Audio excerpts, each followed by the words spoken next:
Hey, mamas. Welcome back to another episode of the Knit Your Stress Away podcast. And today is Friday, so that means it's another episode of Knit and Tell for you today. And I am sharing a very quick but very effective tip today that relates to blocking your pieces.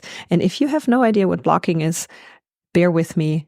I'm going to get into it. Let's do this. Welcome to Knit Your Stress Away. Are you a mom who feels overwhelmed, craving a creative outlet, but unsure where to start or how to fit it into your already packed day?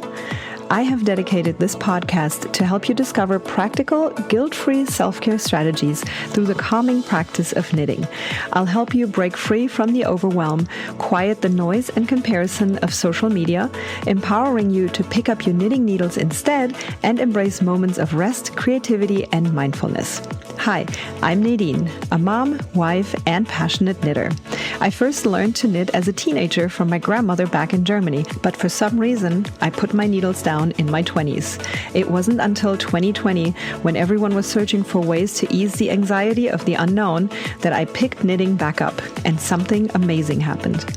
I found peace and joy in the cozy, calming rhythm of knitting, and now I'm so excited to share my practical tips and habits with you so you can reclaim your time, recharge, and rediscover the things that bring you happiness. It's time to ditch the endless scroll on social media and focus on what truly matters, your well-being. So if you're ready to take control of your stress, ditch overwhelm and social media comparison, rekindle your creativity, and recharge with a hobby you love, this podcast will guide you every step of the way. Take a deep breath, grab your knitting needles, and let's start creating a life with less stress and more joy, one stitch at a time. Hey mama, I have got something super exciting for you. If you've been feeling stressed, overwhelmed, or like there's never enough time for you, I've got the perfect solution. Do you ever wonder if knitting could be the stress buster you've been searching for? I've put together a super fun quiz to help you find out. It's quick, it's easy, and spoiler alert, it just might be your new favorite self-care tool.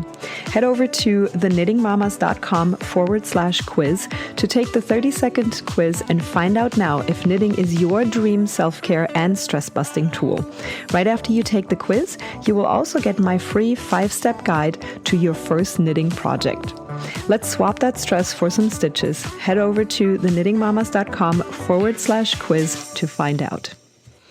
Hey there, mama. So maybe you are a knitter already. Maybe you have been kind of toying around with the idea of starting and learning to knit, but you're a little bit worried that it's just going to take up more of your time that you already don't have. But the beauty of knitting is that it's meant to be relaxing and it's meant to be a creative outlet. And of course, there are tips and tricks like the one I'm about to share today that can make knitting easier and less stressful. And frankly, create like less frustrating, because yes, of course, with anything that you learn that's new, you may run into things that are not great, where you're like, wow, I don't know how to do this. In fact, this happened to me just yesterday. I was trying to cast on, I guess I'm putting the what am I knitting part of Knit and Tell Friday right before the tips, so bear with me here. I took a break from the Kyla sweater that I'm making for myself to cast on a beanie for my husband for his birthday. And it's simple enough. It's knit in the round, so you have to join the round. But I had to cast on, I'm not kidding, 5 different times because I just could not get the stitch count correct. And I was able to tell because every time I knit the first round, it just didn't match up with what my pattern said. And I recounted and counted again and did it again and cast on again, and it just wouldn't work. And finally, I figured out that I kept casting on 10 stitches too few. So no wonder the stitch count was completely off. And I have no idea why I didn't notice that the first 4 times I redid it. But just a little story from my life that just happened this week that will show you that there may be frustrations in knitting. There may be times when, even though you know how to do it, you just aren't getting it. So none of that is bad. But the little tips that I'm sharing here are supposed to make your knitting life easier and give you some like light bulb moments where you wonder, why no one has told you these tips before. And blocking your pieces is one thing. We're going to just talk about what that actually is. But the tip that I'm sharing today, again, is something that I didn't think about for a while until someone told me. And I was like, oh, that is so cool. That makes it so much easier. And it's literally just the order in which you're doing your steps. So it's nothing new that you're adding. All right, let's start with the basics. What is blocking? So blocking is a fancy word for shaping your knitting pieces once you're done, once you completed your project. And not only do you shape them, but because you use water either in the form of steam or by submerging your item into water and then laying it out, shaping it and letting it dry, but you also help make the fibers, just make the colors pop more. The fibers are relaxing, so it changes kind of like the feel of the knitted piece, and it just straightens everything out. And this is particularly important for what I'm sharing with you today. We're not going into exactly how blocking works. That's another episode, and also probably more likely a video. In fact, it is on my beginners video list that you can also download. I'm going to share the link for that. But essentially, you either soak the finished piece in water or you steam it so that it's slightly wet, but not soaking wet. Then you lay it out and let it dry. Now, why? Oh, what's the tip for the day? I'm like losing myself here in my notes.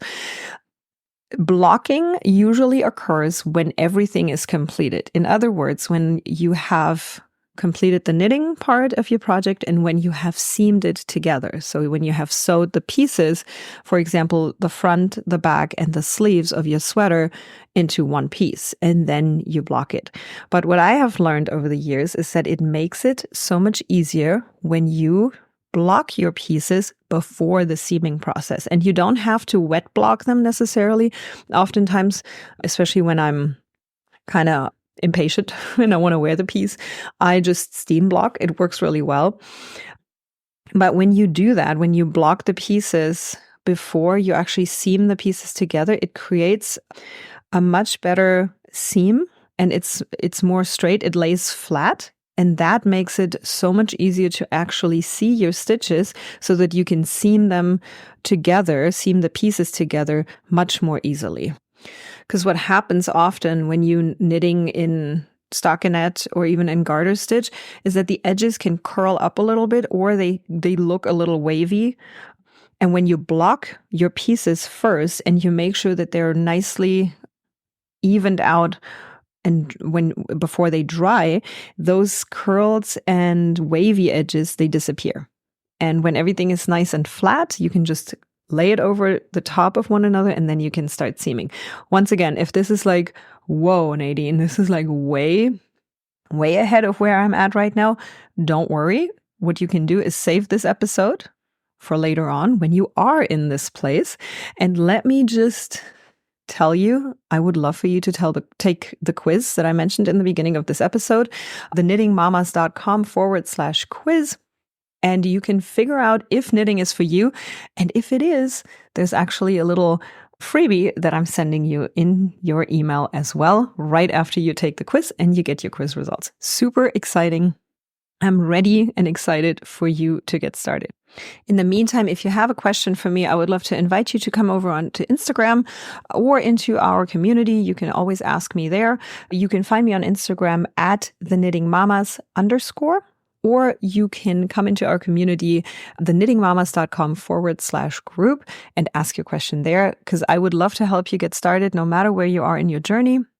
And no matter how you feel about getting started, because I know there may be a lot of roadblocks that you have that I can help you make disappear and get started on this beautiful journey of knitting. So until next week, when we are back here for our regular episode on Tuesday, keep exploring and remember, every little bit of progress that you make in this direction and in this journey counts. And I am just so excited to see how you're getting started, what you're picking as your first project, and also what questions you have for me, because I'm here to help you. I'm here to answer them, and I can't wait to see them. So have a wonderful weekend, and I will talk to you very soon. Thanks so much for hanging out with me on today's episode. I hope you're walking away with a bit more inspiration and a few ideas to make your self-care a priority. If today's chat gave you a little boost, I'd love it if you could leave a 5-star review on iTunes. This helps other moms discover the podcast and start finding more calm and creativity in their day as well. And don't forget to join us over in the Knitting Mamas community on Facebook by going to theknittingmamas.com/group. Thanks again, and remember, you deserve time for yourself to recharge and feel your best. Catch you next time on the Knit the Stress Away podcast.